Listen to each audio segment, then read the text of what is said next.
Hi, Tiffany. Hi, How are you? I'm good. How Um, are you? I'm very happy that you have joined us. We were just discussing before I push record that it is 3 o'clock in the morning where you are. And here in Vero Beach, it is afternoon and summertime. So I'm watching a horrific thunderstorm go by. So we're going to fingers crossed. You said it's raining there, that everything is fine. Very Um, hard. why don't you introduce yourself for our audience members and then we'll get right to our chat. Okay. Hi, I'm Tiffany Mangulabnan. I'm from the Philippines, where I am now, but I'm based in Brooklyn, and I'm one of the co-directors and co-founders of konverjdans, who are coming to Florida soon. Yeah. So this is our insights programming for our upcoming Riverside Dance Festival performances, and our audience members know that Converge Dance is the invited company this year. They don't know why you're in the Philippines and not here, but we will get to that later. But I wanted to start. One of the things that has always drawn me to you and Amy and Jordan, the co-founders of Converge Dance, since we met a few years ago, is that you all have really diverse and unique backgrounds in terms of your upbringing, but also how you found dance. So we Mm. now know that you were born in the Philippines, but we want to know a little bit about your childhood and what brought you to dance. Okay. Well, my mom actually, my childhood in Manila was filled with lots of different extracurricular activities. And if there's anyone to thank for me pursuing ballet, I think it's my mom. I was in ice skating, I had piano lessons, voice, ballet. And I think at one point as a 11-year-old kid, I got burned out and said, I don't want to do any of it anymore. I want to be a regular kid. And I'll never forget, she said, okay, you can drop everything, just not ballet.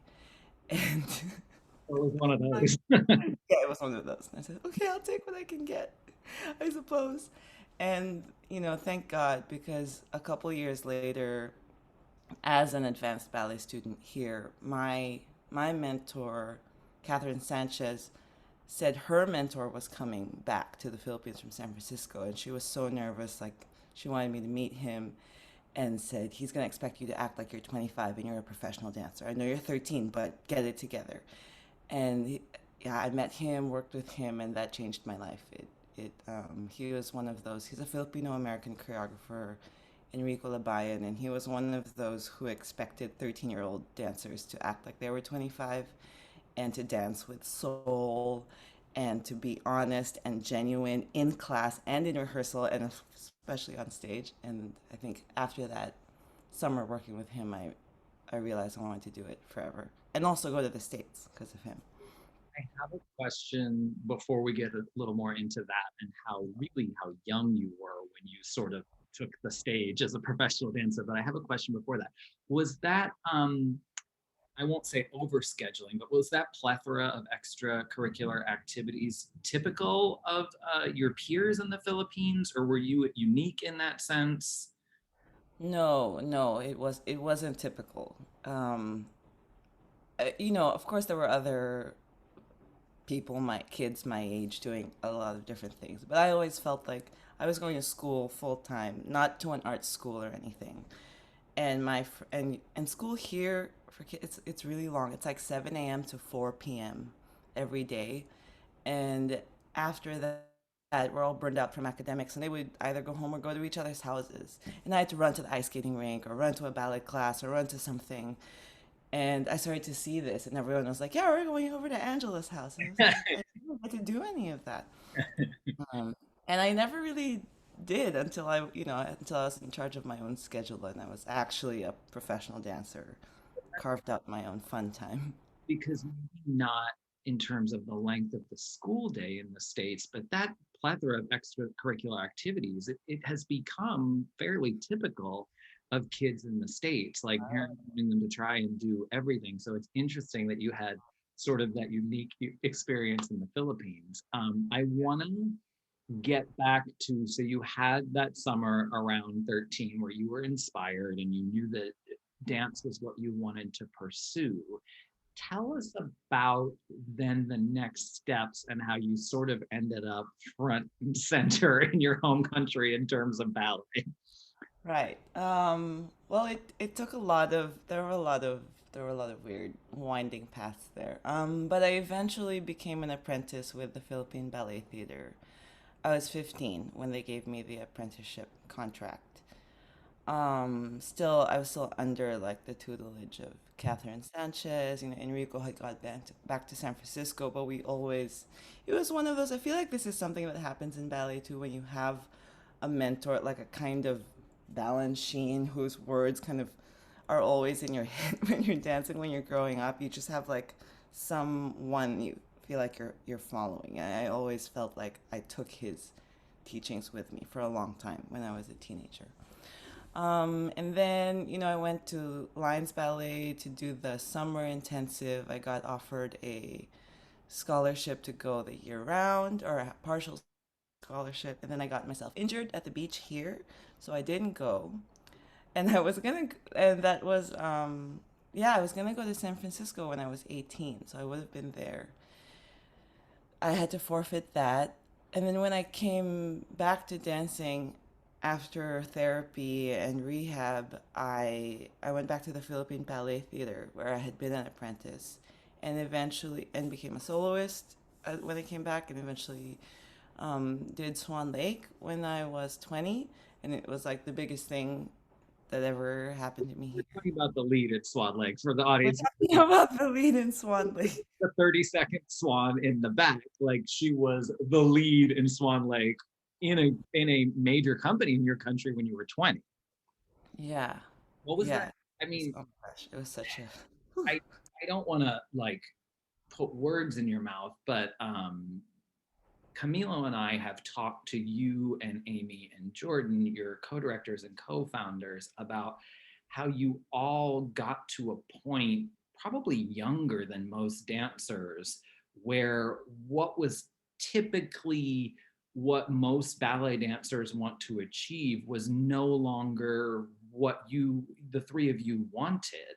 Was that timed with Swan Lake? Was that like around the same time? How did that come about for you? Because on the outside, like what you and actually and Amy and Jordan had looked like, oh my God, this is storybook. Like this is what I've been working for since you said you knew you wanted it when you were 13. So can you talk about that a little bit?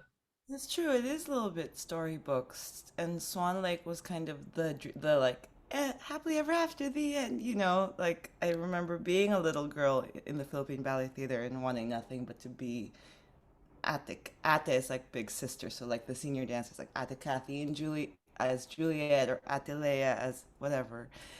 And but I think I might have been too young. Like I think it was a great time for me to do that because I learned so much and I prepared. You know, I had been at university for a year studying journalism and was even going to switch to creative writing, and because I love that, that's a passion of mine, literature. But to do both at the same time, I couldn't keep. You know, I'd go to school in the morning and then rehearse all day, like 8 hours, and then go to Starbucks and finish a paper all night, and like cycle would go every day and not sleep. And they were both suffering. So when my director told me I'm gonna push the board for you to be Odette, and like I'm just like I'm gonna promote you next year, but you have to think about like your commitments. And so I chose the Swan and left school, and they even hired. So I'm like abnormally tall in the Philippines. I'm 5'8", and most Filipinos are much shorter. And so they hired Lenar Lewis from the Houston Ballet to come partner me. So it really was this swan, this like ballerina princess dream. And I learned so much from the whole process. I prepared for like a year, Those, learned so much you know, from him. yeah, you're talking about, a major principal with a major company in the States. And I believe he came from Estonia. Is that correct? From Estonia, yeah. Like, this is a major male figure of the ballet world, but they're, Yes. oh, we're gonna hire this person in just to dance with Tiffany. Right. Oh my gosh. I know it was nuts. And we spent 2 weeks together, and I think actually that was the point after that. If Swan Lake was like the kind of like the pinnacle of my career here, after that, and after we finished with Lennar, and everything after that seemed it would never felt as challenging again. So I think that was around 2010. A year and a half later, I knew I had to leave and audition in New York, in the States, or in Germany. I just thought elsewhere, somewhere that's gonna challenge me again. Did you always, was that a new sensation that I need to be challenged, or was that something that always led you throughout? I mean, even before ballet and things like that, have you always looked for a challenge? Yeah, probably. Yeah. Yeah, yeah, It's of course. funny that, I mean, I talk to, not just on these things, but I talk to a lot of colleagues and a lot of dancers and young dancers, older dancers, people who are retired. And I think that that is a common thread among dancers and choreographers and maybe even beyond artists, but certainly in the dance world, that's seeking a challenge. And sometimes we don't even know why. Like why is that voice coming up? But like, we have been taught to expect it to be difficult. So if you're like, oh, I did Odette, and now like, okay, looking around, like, that voice comes up and that says, look for more. So Yeah. talk about a little bit then the next step for you. What happened next? Well, I left for New York in 2012, early in 2012, and New York because that's where all the companies converge to hold their auditions in, was it March through May?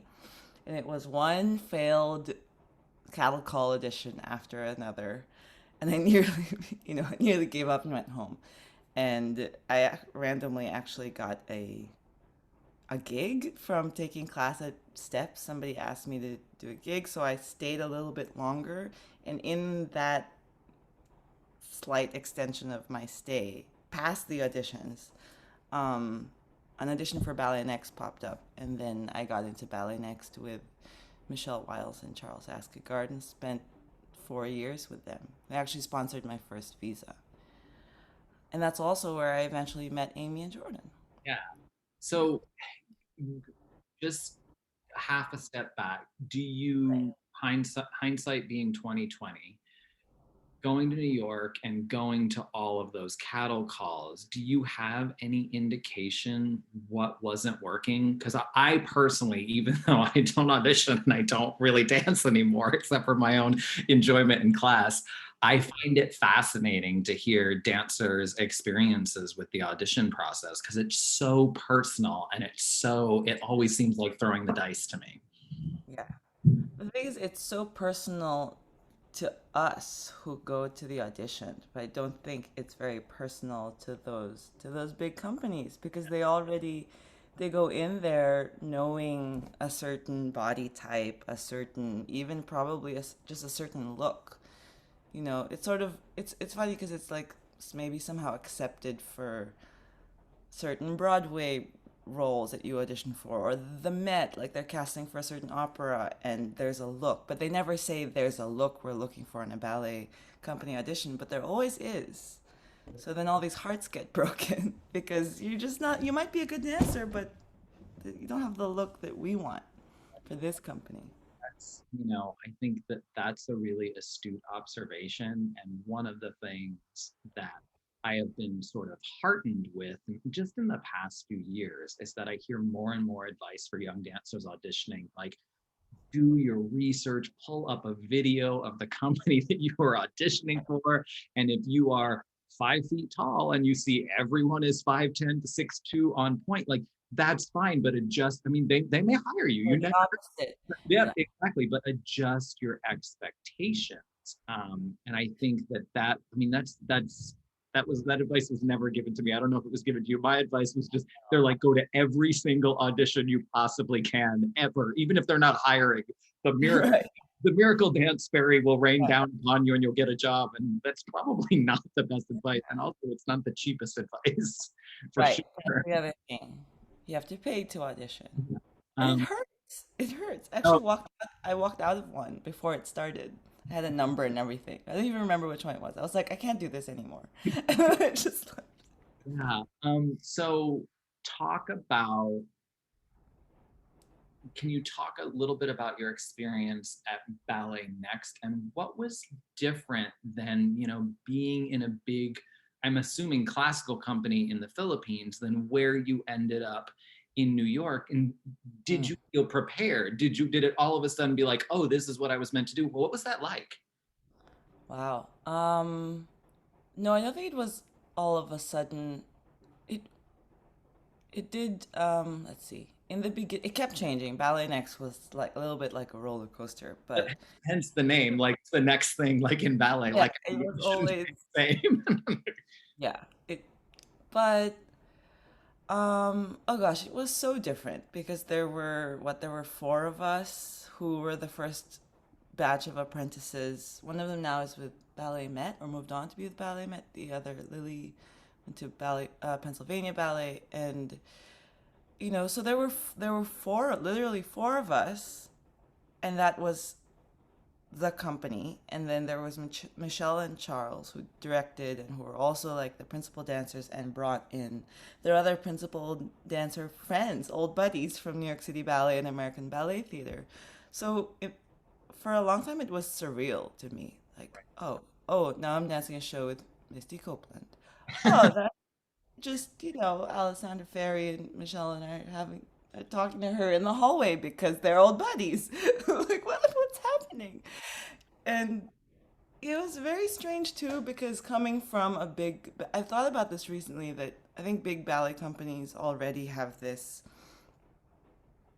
especially like the old traditional companies that haven't gotten out of this mode of this dynamic where the dancers in the company are kind of like students, the girls and the boys, and the way that they are towards their directors. There's like this big, I don't know, this big difference, this and deference. I mean, and a lot of that is, a lot of that I grew up probably like needing, but then in the Philippines, it's exacerbated by the whole, it's an Asian cultural thing of that, there's even words in Tagalog that we add to a sentence when you're speaking to someone older than you, even if it's just a few years older.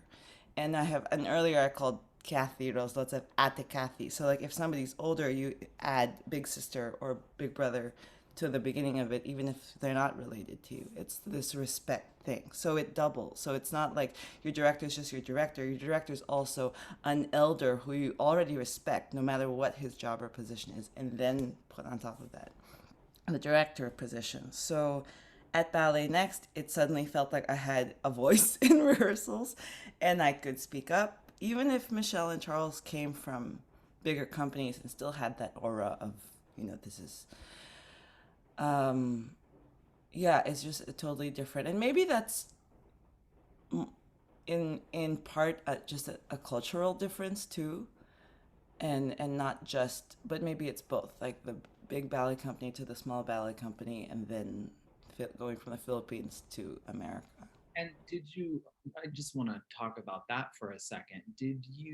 Have did you have a rough time adjusting to leaving your home country and being in New York? Because New York is a thing in itself, whether you grew up in the States and you're from a small town and you moved to, that's a Yeah, whole thing. Did everywhere. you have any, culture shock? Like, were there times where you're like, no, no, I need to go back to the Philippines? Or did you just feel immediately at home in New York?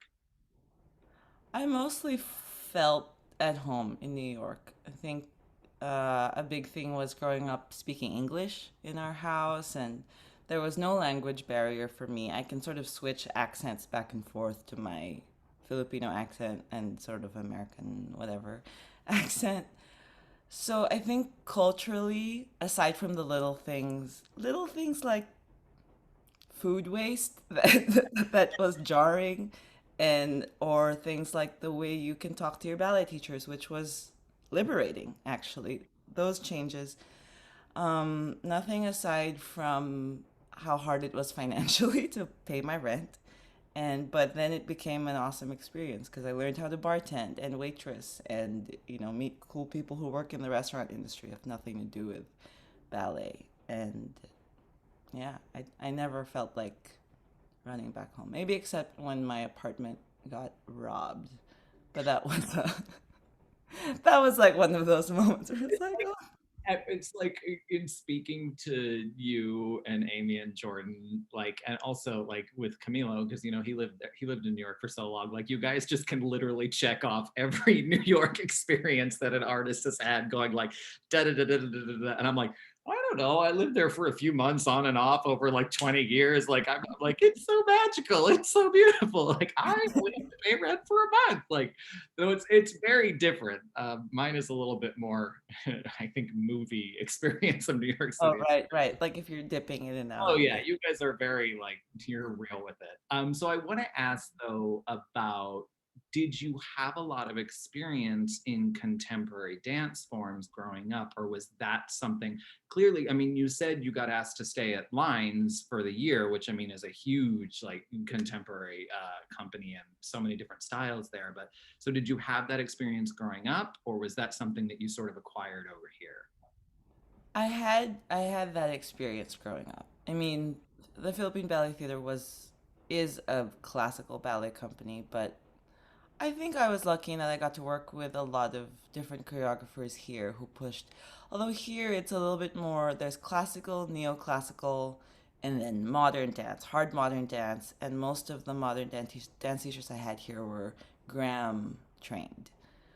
And I was never really trained in what they were trained. They just sort of Used you and yeah. yeah, that was just it was just labeled like a general modern dance here. But I had that, so I think that's actually one of the things that made me stand out in that Ballet Next audition. And I know that Charles and Michelle were actually divided on me, and it was Michelle who said, "No, no, no, I want her." And it was a center stage moment of, but her, I don't know, feet or something. Something silly.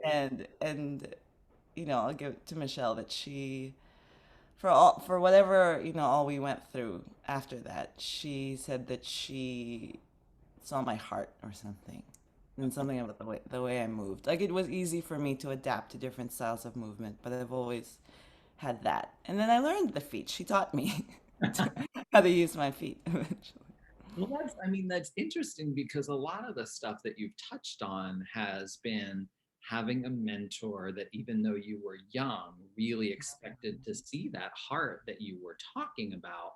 And then also, it sounds like in your early career, you had really good base technique training, even if it was more straight out Martha Graham modern, but you had that Mhm. that was then, I feel like a lot of times when people talk about contemporary ballet in America, it's like you might get anything, you don't really know. And a Yeah, lot of dancers are not always equipped for that because they don't really have the strong ballet and the strong modern base to be able to fuse them both together. I mean, right. would you say that that's accurate for the most part? Yeah, I think so. I wouldn't say that my modern training was anywhere as near as, solid as my ballet training. It was something I dipped in and out of, but I think for young ballet students, I guess, and hopefully this is happening more, but like just being forced to move a different way or being told it's okay to move a different way and push the port de bras, and that was really important for me because I think it's I don't know, it's you can get into a ballet box, and that's hard to get out of if you're not young, I think, when you start to break out of it. It's very true. Right. So you spent 4 years at Ballet Next and you met Amy and Jordan there.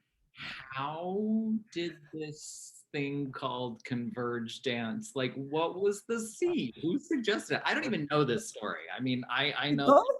no, I know that you guys sort of smacked into each other and then decided that you should be working together. But I don't know how, like, the actual nugget, how it started. Okay. Well, we all left ballet next out of frustration. It had been good for a while, and then the executive director got pregnant. She actually moved to Florida. huh. And anyway, things started to go sour when she left because she kept things, financial things in place and made sure we were taken care of, and left to just Michelle and her husband who's on the board. I don't think they knew how to handle that side of things, and it just got messy.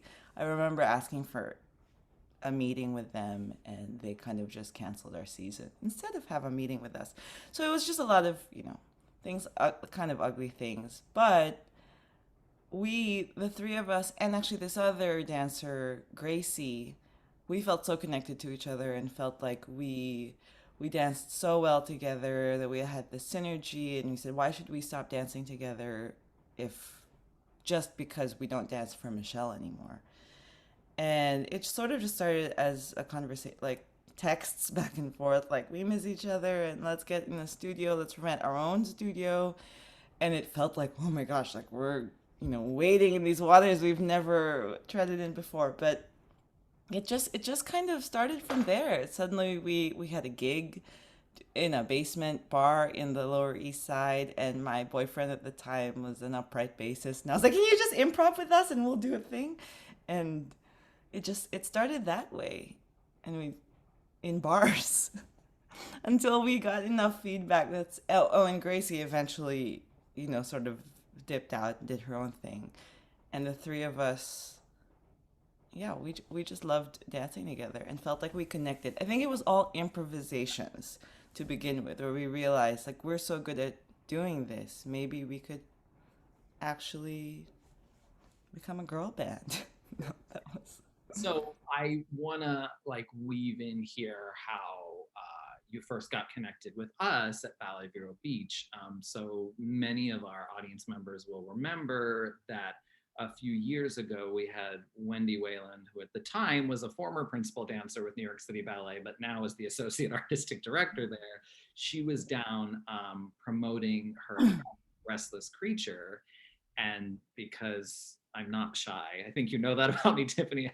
We were at dinner. I said, "Hey, Wendy, so I'm not in New York all the time like you are. Like, who we have this summer thing. Like, I want to start promoting more small companies. Who should I talk to?"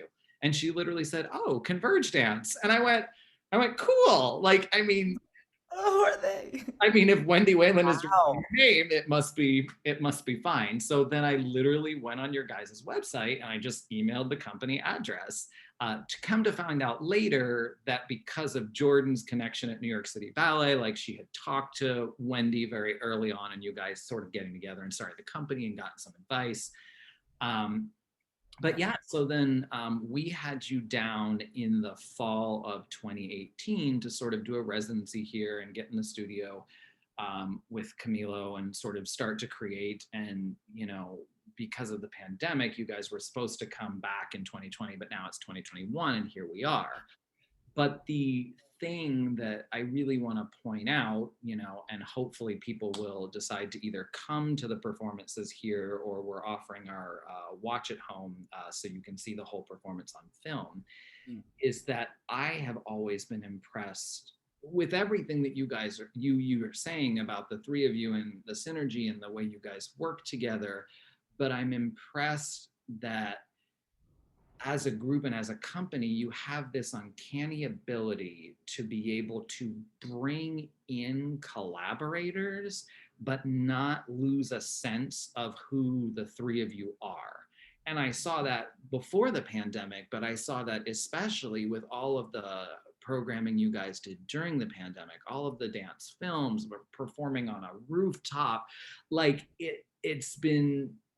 it's exciting to have that access that I didn't have. Like we used to just, get on Zoom and talk about what you were doing, but because of the pandemic, everything is, Or streamed. was streamed. So I got to see it. How do you guys navigate that? How do you keep really who the three of you are, who Mm. you are as an organization, but continually bring, because you collaborate with musicians, with visual artists, with other choreographers, with other dancers. You are constantly bringing people in and out of that mix. Yeah, I've never had to think about that particular question, like how we stay true to who we are. And just now I thought the three of us are also really close friends.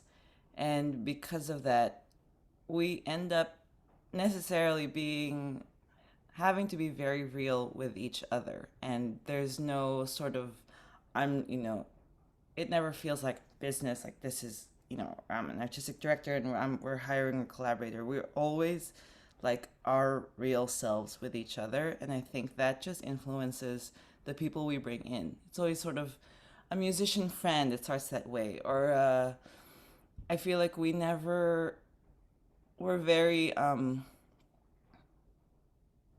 feeling almost intuitive about who we bring in and feelings based sometimes, like this doesn't really feel right, and we always somehow agree. And if it feels like that collaborator synergy works with us, and the way that you and Camilo are, I think that, there's a type of yeah, connection that we have what's with it. interesting is that I never thought about it that way, but now that it's sort of spinning around in my brain, I feel like a lot of what is, it's not just inherent in the dance world, it's inherent a little bit in the business world.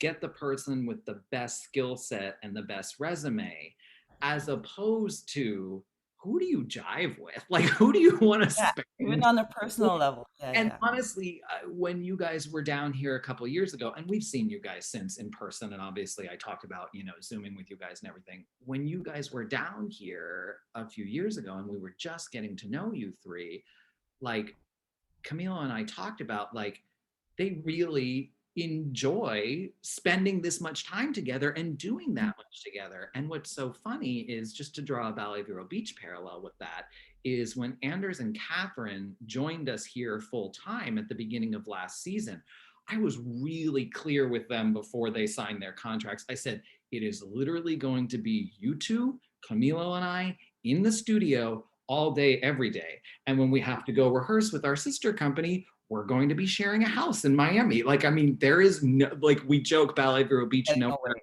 nowhere to hide. But Yeah. you end up being a lot more real, and you end up actually, I think, getting to a more authentic place artistically. And I hate like using lingo like that, but it's what I appreciate so much about watching you and Amy and Jordan dance, whether it's together, whether it's in someone else's work, whatever it is. You can't not be you when you're performing, the three of you. And I think that that is something that is really unique, because there's so much, even if you are in a company where the artistic director is also a dancer and is in there and in the nitty gritty with you, it doesn't always exist that the artists are really asked to bring themselves into whatever they're doing. And again, going back to the fact that, like, leading with the feelings, like, who do we want to work with? Well, we actually like this person, so let's work with them. Like, that's not the norm, but it makes a lot of sense what you're saying, for sure. Yeah. I love what you said about, I mean, you joke, there's nowhere to hide, because Yeah. you're like together all the time. But then there's also nowhere to hide behind, I don't know, some facade or mask that you wear. It's like they always see through me and I always see through them. And so you have to bring to the table just, I don't know, yeah, just what's authentic, what's real. And And yeah. really, that sort of takes me into another thing that I want to ask you about, as if it's okay, is that authentic and that really, like, seeing through. um I don't feel like it's the norm in our society right now, with everything that everyone has been dealing with the pandemic over the past year and a half and everything like that. It's become increasingly hard to get that real human connection, and to get to the point where you have someone that can look you in the face and say, well, you say you're fine. No, it's not fine. What's going on right now? So talk about a little bit how the pandemic was for you three, being so close, and having to separate, and a little bit about, spoiler alert audience, Tiffany will not be here from the Philippines with us. She's going to have a virtual presence teaching the kids in the festival, and we're working on a virtual presence on stage for the performances. But talk about how that's been for the three of you and for you personally, if you don't mind. Yeah, of course. Right, almost right at the beginning of the pandemic, we moved to cocktails on Zoom because the three of us, well, it was eventual. Jordan was in Indiana at first, then Virginia. Amy was in Santa Fe the entire pandemic. We were roommates, so I had an apartment to myself in Brooklyn, which actually I savored most of the time. I like, Agree, but not under the best circumstances. Wouldn't with those circumstances. yeah. But it was strange adjusting to Zoom. But of course, it was Jordan who was like, okay, let's hold weekly ballet classes. Then we're forced to take class together, and whoever is around can also join us. We're like, okay. Yeah, of course, Jordan. But from the beginning, I think it was like week 1 or week 2, and she said, let's do weekly ballet classes. And so we just alternated teaching, and it became a thing that took us through until well, not the end. There's no end to this, is there? But we sort of got used to it. I definitely adapted to it. Um, Eventually choreographing over Zoom. You were there for our first Converge on Zoom where I had a piece with 5 dancers Was that zooming. um that was October, November? That was September September. 2020, actually. Yeah, our rooftop show, our Was the first live thing, socially distanced, masked on our roof, was in October. But the first Zoom was September. Yeah, for our audience members who didn't, necessarily tune into your stuff, they did this phenomenal show in September. And so this was still, I mean, for arts organizations, this was still very early on in the pandemic. Everybody had canceled everything. Nobody knew what they were doing except maybe like putting out some archival videos. And Amy and Jordan and Tiffany came out with this full evening of like, oh, this choreography was actually made for Zoom. Like you guys, some of the pieces, like you had black socks that went over your cameras, like to Oh do. yeah, that was from Jordan's piece. Yeah, yeah. It was like, mm. Yeah, exactly. I remember watching from right over here in our living room, and I looked at Camilo, and I think Anders was living with us at the time because he was just Oh about yeah. to apartment here. And I looked at them, and all three of us at the same time went, well, this is what dance needs to be doing during this if we can't have, I mean, not like, oh, here's a video of a Swan Lake we did 10 years ago on art. That's a dress rehearsal. Like, no, I mean, this was like real like art creation during this. And you guys definitely inspired, like we were planning our Nutcracker film outside at that time. And I'm like, okay, so we can do this. If they can do that in their apartments, like 5 different dancers, we You can can do do outdoor nutcracker. Yeah. yeah, so you guys started with that. You did the live rooftop performance outside, mass social distancing, and then how did it continue? I know you guys got very heavy into like dance films and stuff like that that are Yes. really phenomenal. Thank you. Yes, we got very heavily into dance films, and actually, our next, I think after that, maybe we had another Zoom performance, but our first 2021 project was actually with Ariel. Yes. I Thanks to you actually, connecting us. yeah, no, one of our former invitees to the Riverside Dance Festival, Ariel Rivka Dance. She's going to kill me that I stumbled over that. Ariel Grossman, the artistic director, who we have several of her works in our repertoire. We were doing a new work with her, and I introduced you guys because I just thought, like, you guys, I was hoping that you would like her and want to work with her, but like you guys just have like it felt like a really good evolution in her style and choreography to be able to work with the three of you in point shoes and everything like that. No, but that evening that you were talking about, it wasn't just Ariel's piece that premiered. Like you guys had Oh premieres yeah, that you filmed that, like, I yeah, mean, that was more recent. it's Though I wanted to insert that Ariel choreographed her piece on us entirely over Zoom. We never saw her in person, and it was what, a 10-minute ballet, that we then filmed and she made over Zoom in 3 days or something like that. She's crazy. Like, I mean, amazing. But But let's she be honest. finished it in Yeah, 2 or 3 days. Tiffany's saying she's crazy in a good way because she's an energetic choreographer. I told you three she was crazy when I introduced you to her. I was very, and I love you, Ariel. You are crazy, and I But love I you. love you. So, what do you attribute that just being able to, from Jordan saying, let's do weekly ballet class, to, hey, we've got Zoom setups, we can figure out how to choreograph this way, to let's perform on a, like, do you guys, have you talked about that at all? Like, because it's, I know that for me personally, like, there are days as an artistic director, you know, that you don't want to do it anymore in a normal situation, like where you just wake up and you go, if I have to think about this for one more minute, I don't know what I'm going to do. But Yes.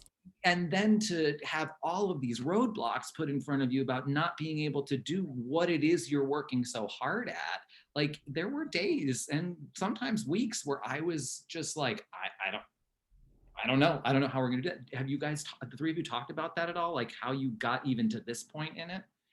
Yeah, for sure. We definitely all went through our individual depressions through the pandemic, but I feel like those were more individual dancing related. That I remember the times we got the most down was like, I can't do a pirouette anymore There's because, no room. I'm in my I'm in apartment. my living room and we have a floor set up, we have everything, and yet I can't dance the way I used to. So that was really frustrating. And I remember it was different times that we had those breakdowns. And yet, everything you just talked about, the Zoom performance, the films, the rooftop show, those we had so much fun with because I think it was, partly what we were talking about earlier on about it being a challenge. Like, I just saw it as a challenge. Like, how can I make a cool piece on Zoom with 5 dancers and make it really, and use the Zoom technology, the stop video on video, like sort of, this thing. I don't know, just there was so much.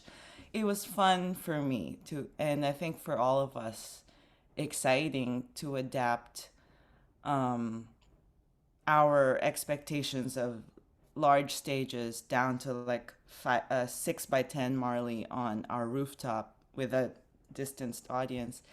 I think, and it was it, and I think what kept us going was knowing and hearing from people that they were so art starved, like live dance and live music starved. And we thought, well, we can bring that. We have musicians who are willing to, put on their mask, take it off and sing, put it back on, and do that with us. Our friends, mostly in Brooklyn, who were also performance starved. And it didn't feel, yeah, that part felt easy. Like it was a lot of work putting that rooftop thing together because we had no crew. We were every day lugging up our plywood, our foam tiles, our marley, our speakers, chairs up to the roof and down, up and down, up and down for a week. But yeah, I thought it was like a great experience, and we have marveled, in retrospect, like wow, we actually adapted really well. Like go us! But at the time, it just felt like yeah, of course we're doing this. Like, duh, and it's fun. The challenge is fun. So, uh, you all have started to get aside, even from coming here, like there have been some other residencies and some things starting to come back slowly but surely. Um, what is your status? When are we going to be able to see you again in the States? Is it wrapped up in COVID? Like I think we talked about this offline that I feel like I give tons of credit to our audience members, but we don't always think about the fact that this didn't just cause people to stay in their homes if they were immigrants or if they were on a visa. There were a lot of people that had to go back to their home countries and now are struggling with when and if and how they can even come back to the life that they had here. Right. Right.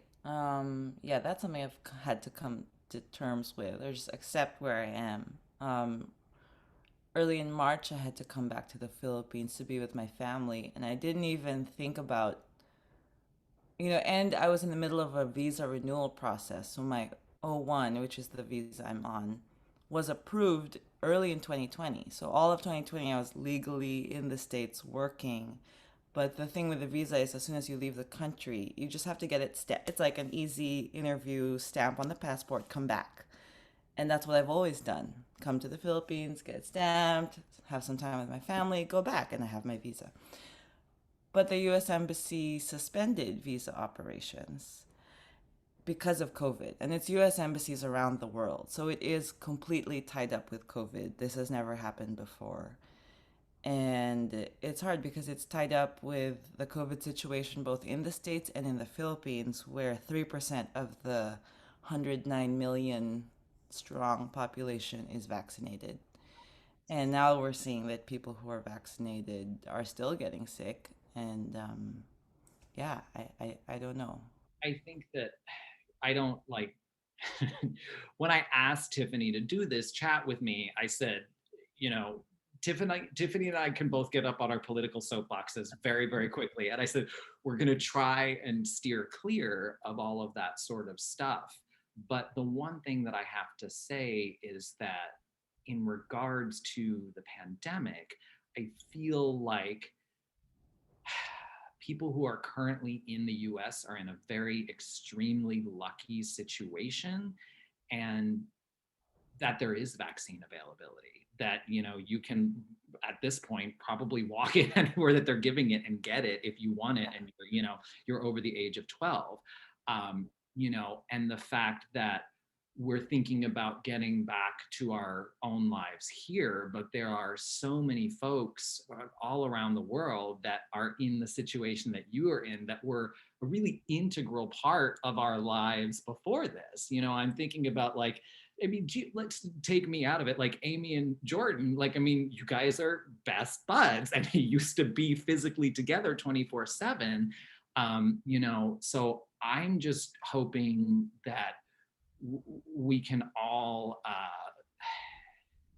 maybe see if we can just push a little bit on this thought of a global return to normalcy, because it doesn't, you and I have had this conversation before. Like I always tell even my little ones, when I used to teach the 6-year-olds, we succeed or fail as a class. At this point there is Yeah, no as a succeeding, world. yeah, Yes. succeeding or failing as a world. um, Yeah. and clearly you and a lot of others have no indication when, even if you were able to get a vaccine in the Philippines, like when the embassies are going to open for you all to be able to join Yeah. us, or even go wherever between other countries. It's not just the US and other countries. I mean, this is happening everywhere. It is happening yeah, and it's not like the US and other companies who have started to go back to normal can go completely back. There will always be some kind of backsliding Right. if Yeah. virus is still strong in India or Indonesia now, and it really is a you win or lose as a class kind of situation. Remember, Practically, not even morally or ethically, just yes, like practically, if the virus is still alive here and mutating, it will come back to over here.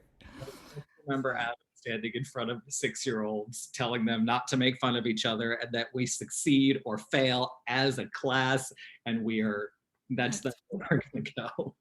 I it's think hard that to remember that it's probably not natural to us to think that um, way. well, I do want to focus on the positive for a minute, and say that we are, in a sense, very lucky that we have learned so much over the past year and a half, and that we will be able to, even though you have to stay getting up at like 2 o'clock in the morning over there and everything like that, like we can bring you in, as the third co-artistic director of Convergence, we can bring you in over Zoom to teach the kiddos. We can have you filmed and a part of the performances and interacting with the live dancers on stage. Fingers crossed, everything's going to work. It's going to be great. You're all going to see it on film and at the show. It's going to be fantastic. Um, so thank goodness for all of that. But I mean, I'm just hoping that you and your family, stay safe. And I, for one, can't wait to actually be able to see you and give you a hug like I'm going to get to do with Amy and Jordan in the next few days when they get here. But seriously, Tiffany, thank you so much for taking the time Oh, thank to you talk for to having us me. today. I think that one of the coolest things about the dance festival, and one of my proudest points of Ballet Vero Beach, is just simply getting to introduce perspectives that people wouldn't have come across. And you certainly have a unique story that continues to stay unique. And and I'm so grateful for how much you and Amy and Jordan have inspired me at Ballet Vero Beach over the past, since we've known you, but over the past year especially, to go, hey, they're doing that, we can do this, and we can make it something really special for our audiences. So I just wanted to say thank you for that. Oh, well, thank you for always helping and encouraging us and believing in us. My pleasure, for sure. Yeah. Thanks for